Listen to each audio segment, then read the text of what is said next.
John， 职业航海人，全球第2大帆厂 Doyle 的合伙人。因为航海与中国结缘，因为认同中国的航海文化和制造能力，投资中国。他对航海生活、对帆船赛事、对投资中国有着怎样的看法呢？欢迎收看本期《朋友海上见》。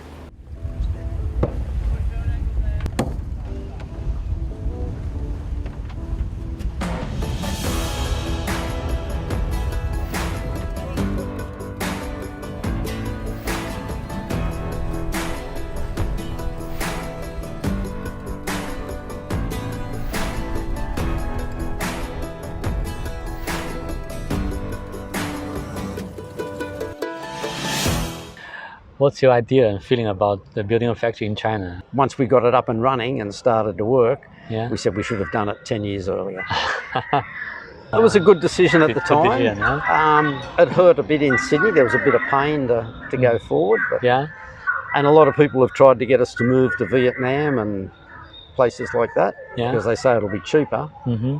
But you can't look at it.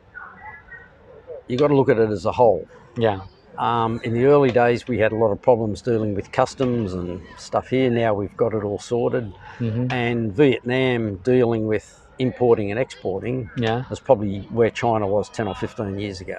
Yeah. So you have a lot of red tape. There's a lot of mucking around. You'd have to go and get a workforce, get a factory, do everything. Mm-hmm. And how much you're really going to save. Yeah. And the reason we picked China to start with, Mm-hmm. we did a lot of research, and because when you look at it from outside of China, you look at it and you say, okay, well, we can go to China because the wages are 20% of what they are in Australia. Yeah. But inflation at the time was going up, Yeah. costs were rising, things were growing, but people said eventually there's 1.4 billion people there. There was 1.2 at the time or something like that. Yeah. You'll have a middle class who'll want to go sailing. Yeah. So as you might lose some of the export market, you might pick up domestic market. Yeah. And I think, once again, that's what Wolf is aiming for, that domestic market coming through. Yeah. But I think as people get savvy, I think that'll happen anyway. People will. It's coming, huh? It's like you'll get people, some people want to drive a BYD, Yeah. some people want to drive a Mercedes. Yeah. Will be a natural progression in China. Build a factory in China is a good idea, and you want to continue. I have no reason to leave, except my age. My age is the only thing that's... No, you're still young, very young. What's your feeling about the factory in China after so many years, Diva? I quite enjoy it. I guess we sort of run it like a family business more. We almost treat them like they're part of the family. They've been very loyal to us. But I think we reward them as well when things are good. So we've had our challenges. Okay. And you do get cultural differences still come through, and understanding some of that can be a challenge. When we got inside your factory, we feel the warmth, that atmosphere. Yeah. It seems everything is growing. People are... They all seem pretty happy and yeah. You don't see them sitting there. No, they were working with passion. Nature is to try and encourage things rather than... It's a right decision in your case, in your mind. And do you believe this as a trend? I have no regrets about it. Okay. And do you want to continue invest in China? As I said, I don't see why you wouldn't. I think the place has got a lot going for it. It's got a lot to offer. Are you happy about the result here in China? You could always think you could have done things better. You could have made more money. You could have things a little bit differently. And I'm glad we didn't suddenly just pack up and move to another country or anything like that. I think that would have been a disaster.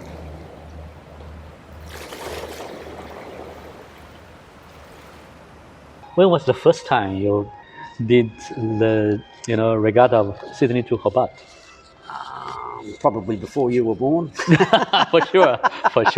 I have no doubt about that. 1979. We did the race and we ended up 7th, I think, in that race. Wow. And 7th? Yeah, we were close to winning it, and we got becalmed. How many, let's say, boats in total? Oh, on that one there was probably 70 or something. So, It wow, was top pretty 10. good. Yeah, And, top 7. Huh? Good for you. Yeah, and then This is in the best record? those days you used to have to sail in and you'd come in, you'd finish, Yeah. and you went into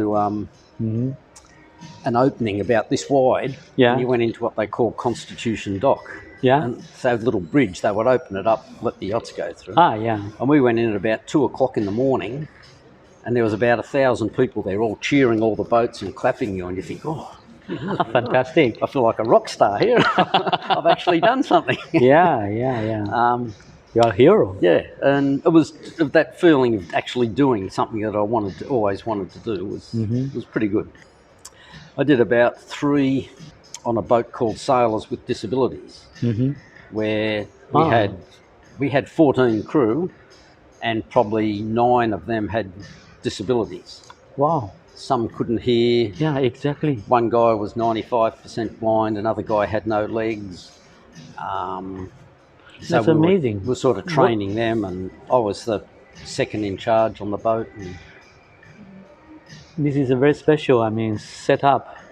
For example, if we say 70 boats together, how many boats have this kind of, setting? Maybe 1 or 2. See, back in even those early days, only women were first starting. Not many women used to do it, but we always had women in our crew and stuff like that. Well, you're totally a pioneer. Yeah. And what's your feeling about this? This kind of setup with disabilities. Oh, I think you got to give people opportunities. You've also got to give back to the sport. Yeah. You told me that it's about 98% export, only 2% sales in China. What kind of sales? Mainly smaller boats. We've got a couple of customers who, for example, we've got one customer in Shenzhen. Yeah. And he's got a 41-foot boat. Yeah. And when he races, yeah, he puts Doyle sails on. Okay. When he goes cruising or sail training, yeah, he puts the cheapest sails on he can buy. Okay. So we have a few customers like that who want to buy directly top quality race product. And we make a little bit we used to do for some of the smaller boat builders, and we do the Benettos here. Tell me a story about the Benetto. Well, they bought the boats, they bargained the price down and down and down and down and down, and I think the boats came without sails. Yeah, okay. And so we knew Stephen, and we knew some of the government people involved with buying them, so they asked us to quote on the sails. So we quoted on the sails and made all the sails, and business was developing then, so we did a pretty good deal to get the sails, and now we've done the replacement sails. This is the second lot of sails. Okay. How long time the sail can be used? It comes down to how often you use normally, the boat. Normally, if you were using these boats in Australia, the mainsail, if you were racing, you'd probably replace it every 2 years to 3 years. Yeah. If you're just social sailing, probably every 5 years. 5 years, yeah. If you want to win the Hobart race, you'd probably put 3 or 4 new sails on for the race. Yeah, every time once you finish one stop, just change it, huh? Not change it, because you keep using them for practice and for other things. But then it's like anything, things wear out. Yeah. It's like, man I used to work for, he used to say, it's like the brakes on your car. Yeah. They get thinner, your disc pads get thinner and thinner, but the car still stops. Yeah. You put new ones on and you go, oh, this is really good. It's like that. Okay. Or you get your engine tuned, you're driving along and your car goes well, but you get it tuned up and the mechanic does this and that, and all of a sudden the car goes. So that feels good. Everything's much the same. Yeah. The boats go better, they sail better, they sail faster. Okay. And they're easier to sail. And when a boat's easy to sail, then you can concentrate on other things. Yeah. You're not just looking at the boat trying to make it go fast. Yeah. The boat's automatically fast, so then you're watching where the competitors are, what the wind's doing, things like that. Yeah. So, and it depends on what cloth they're made out of. You put the Grand Prix product on and might only last a year. You put because you just want to win. We've done a lot of Benetto sails for around the world, so we've got a pretty good idea how they go and how to set the mast up and what to do. And what do you think about this regatta itself? Sydney Hobart compared with the other regatta worldwide. if you get a bad Hobart race, it's a real test of people's endurance, their strength, their mental, how they can put up with it. And things It's like a tough that. one. Seasickness is a big issue. I did another race one time with a guy in a Hobart race, and we only lasted the first night because we had 10 crew and 8 of them was violently seasick. We had to pull out. We just couldn't keep going. But it was very rough conditions. Yeah. One of my favourite times of sailing Yeah. is like from 4 o'clock till 7 o'clock in the morning. Ah, really? You're sailing through the dark, and usually it's not too windy, and you gradually see the horizon getting lighter as the sun comes up. And there's no telephones, there's no nothing, and then you can go and make a cup of coffee and watch the sun come up, and it's very peaceful. I think I don't have to go to work, no phones, no pressures. It's got to keep the boat going in the right direction. It's like the feeling of Christmas, huh? Yeah. Fantastic. You can see, you can imagine, you can expecting something good is coming. Yeah. You know, after I accomplished my shift, and I was also very happy. The last shift was in my hand. I was steering the boat back to the port. Yep. The last 8 hours, the whole boat was in my hand. Yeah. I was driving the boat. Yep. And all the other, let's say 9 members, they were sleeping tight like a baby. Yeah. It's a very great trust. Yeah. And I can feel the wind blowing through my face, and I was watching the stars twinkling in the sky, and it's pretty good. Yeah, it's amazing. The universe is coming to you. When you're sailing on the boat, when we go to Hobart and different things, we run what we call a buddy system. Buddy system. Like, you're my buddy. Ah, okay. So if we're on deck together and you've got to go to the bow, you say, John, I'm going to the bow, so I watch you the whole time. Yeah. So if something happens, somebody's looking after you. Yeah. If you just go up and do it on your own, and I'm looking this way and you fall over, I'll never know. Yeah. So always try and have a buddy when you're on deck and tell him what you're doing, or he should tell you. So there's always somebody watching your back. Yeah, and also always watching somebody when he is on duty. Yep. Yeah, be their buddy. Yeah. The standard of competition in China, though, of sailing is getting better and better. That's 5 years ago, I could go to most regattas and get first or second. Nowadays, I go to a regatta, I'm happy if I get third or fourth, because the Chinese have all got so much better. Yeah. Their level is getting pretty good. Yeah. Going back to the, let's say, sail business world, I was really curious. For example, the business scale, North, Doyle, and then Qingdao. And the other one is... then I think there's a bit of a drop to the Elvstroms, the UK. UK are big in Hong Kong, but they're not that big around the world. Yeah, I think it's quite a step down. Yeah. Once you get past the top 2 or 3, I think there's a huge gap, huh? There's a big gap in turnover, but also in resources of what the bigger lofts can offer compared to what the smaller lofts can offer. There's 2 ways. It's the same in business. Yeah. You can run your business where you know your competitors and you sort of work with your competitors, or you hate your competitors. Yeah. You do anything, you say, Wolf, I'm going to do anything to get that order from you. But you say, Wolf, right? They're not the enemy, huh? No, you treat them as, well, they're there. You got to respect, they're going to be there anyway. Sure. So there's no point being angry with them all the time. Yeah. You got to work with things. And there's another saying we have in Australia, around the world, which China probably has too, that you got to keep your friends close, but your enemies closer.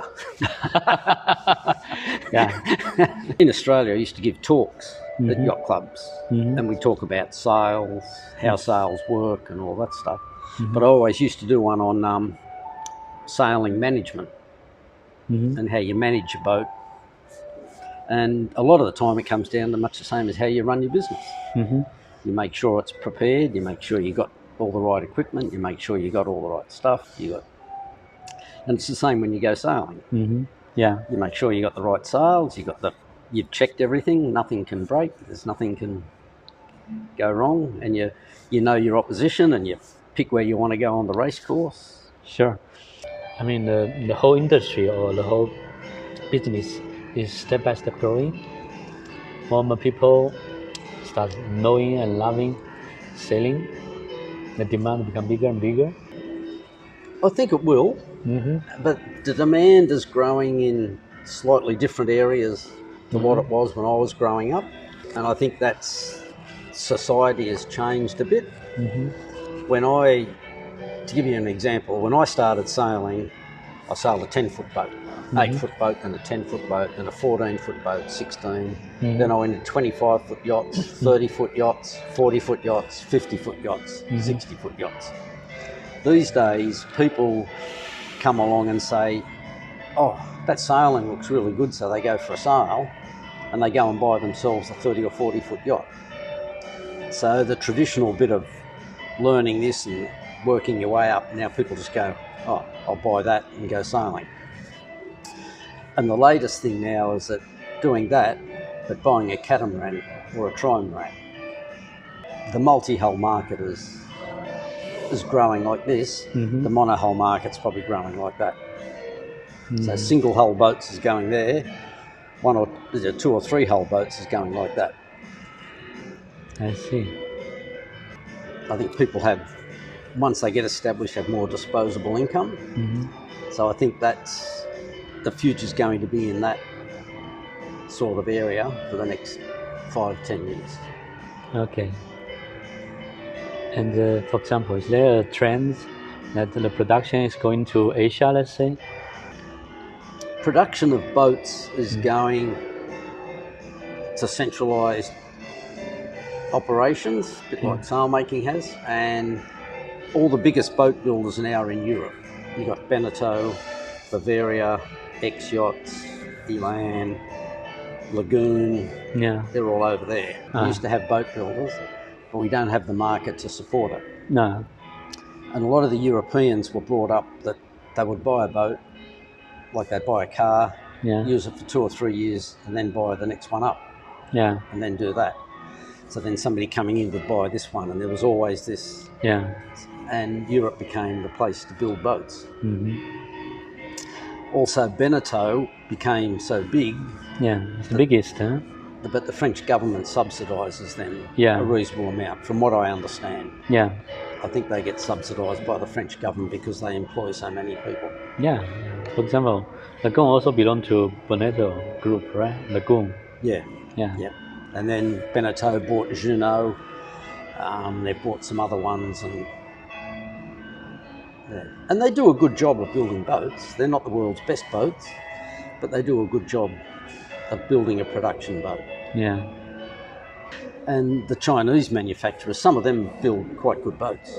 They can only build for the export market because the Chinese middle class isn't wealthy enough yet to be able to afford boats and to keep a boat somewhere. You don't see many boats in that marina just over here because it's too expensive to keep a boat.